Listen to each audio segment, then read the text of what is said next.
This is it. This is the 1981 Honda's very last day in this condition, in one piece.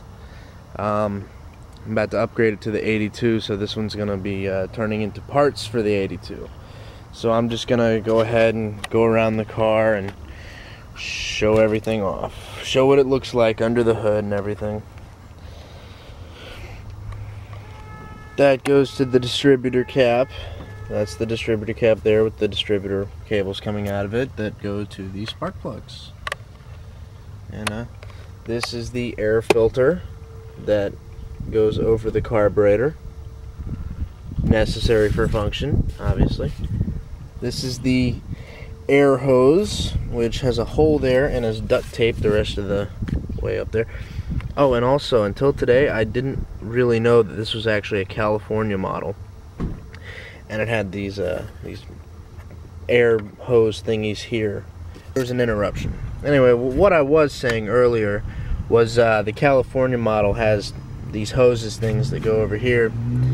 But anyway, so yeah, there's this for the distributor cap going to the spark plugs.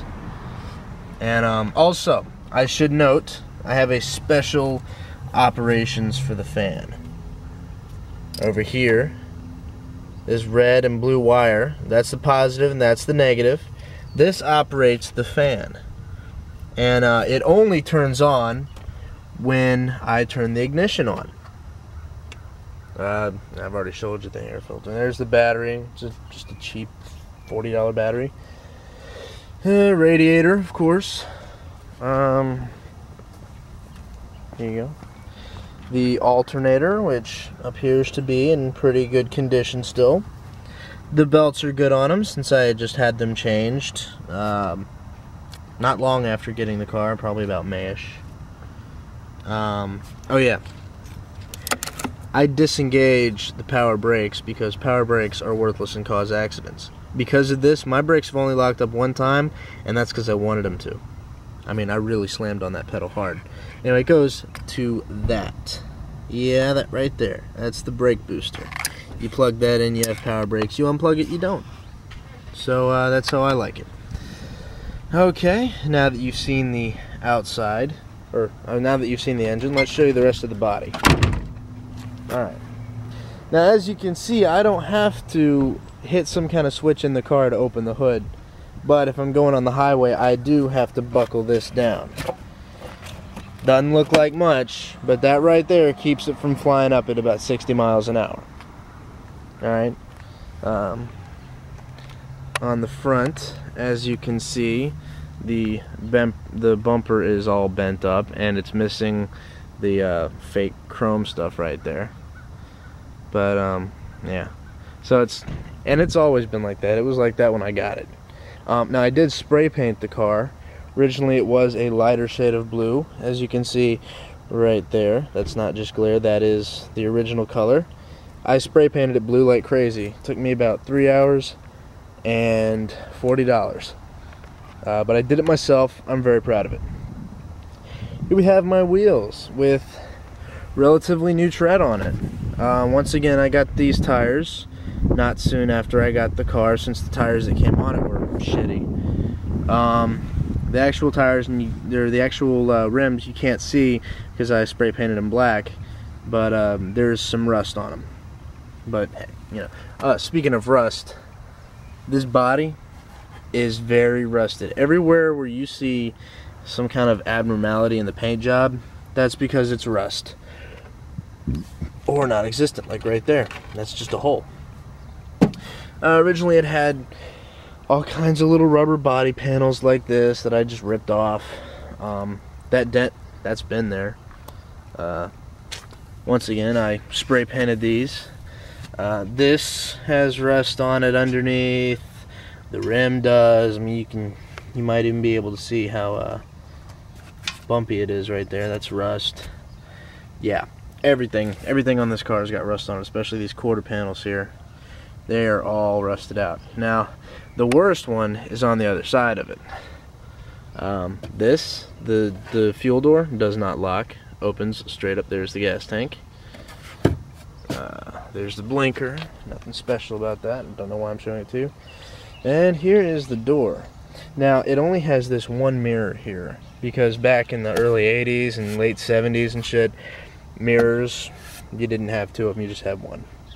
And that's all you needed. Now, there's a piece of duct tape there. And the reason is because if I roll this window down, I'll show you. If I roll this window down more than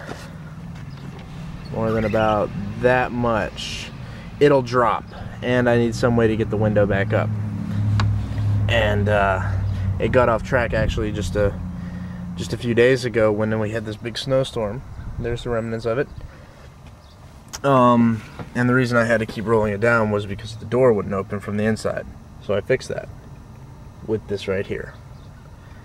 Yeah. That's the door cord. I pull it, door opens. Alright. Back to the continuing part of the outside here. And this is the back of the car. There's a bumper sticker over here. It says, I started out with nothing and still have most of it left. I love that bumper sticker because, I mean, come on, it goes on the car. Literally. It fits with the car. So, 1981. I put that over there on the Honda side because it is a 1981 Honda Accord. And it is the LX edition. Now, there is no such thing as a limited edition 1981 Honda Accord LX, but I went ahead and bought this for like $4 way back in the day and just stuck it on there because it fits. What I do like about it is it says 5-speed, and I might take that off actually before it gets towed because I like that. Alright. There's a humongous rust spot there. That was there when I got the car, and the reason it's a different shade is because when I spray painted it, there was tons of duct tape on it. Some more rusted out body panel. Right there. I mean, it's really bad over here. You can even see, like, what the hell is that? What is that, part of the brake line or something? I don't even know what that is. It's like a steel cable or something. I don't know. Nope. No, it was a leaf. Anyway, this is the rim. And there's duct tape on this window because this window doesn't roll down. Like the other window, it's off the track. So if I were to grab the handle and roll it down, it would fall straight into the door and you'd never get it out again. Remember what I was telling you earlier about the rust? Yeah. It's really bad over here. Like extra bad. There is not even metal there. This is all rust or non-existent. Like right here, there's absolutely nothing. It's just tape holding it up. The windshield wipers are pieces of shit. They don't get rain off at all. Totally pointless to even have them. Oh, you know what? I didn't even mention. This car was in Michigan for a while. See that? Michigan. That explains the rust. A California car in Michigan. Somewhere where it never snows to somewhere where all it does is snow. So no wonder this thing's all rusted out. Car has not been inspected since I bought it. Because I don't believe in vehicle inspections. I think it's a waste of my time. Anyway, okay. Up here is the place where the antenna should be. And was at one point, but not during my ownership. There you go. That's for that right there. And that's it for the outside, I guess. I'll go ahead and pop in and show you the inside.